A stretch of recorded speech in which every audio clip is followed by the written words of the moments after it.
Hello everyone, welcome back to our channel. So today we are going to be learning about how can we use concat function in an Excel workbook. So in this particular sheet I have created a table over here. As you can see, there is first name, last name, and I have to extract full name out of this.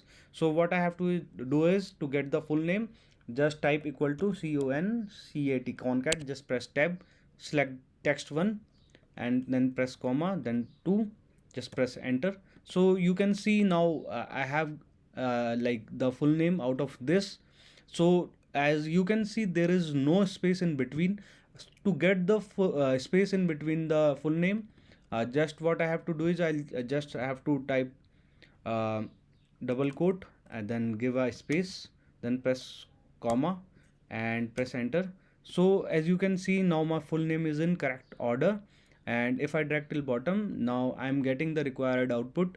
And I hope you find this video useful, and if you find this video useful, give it a big thumbs up, subscribe for more, and press the bell notifications for further updates. So take care, bye bye.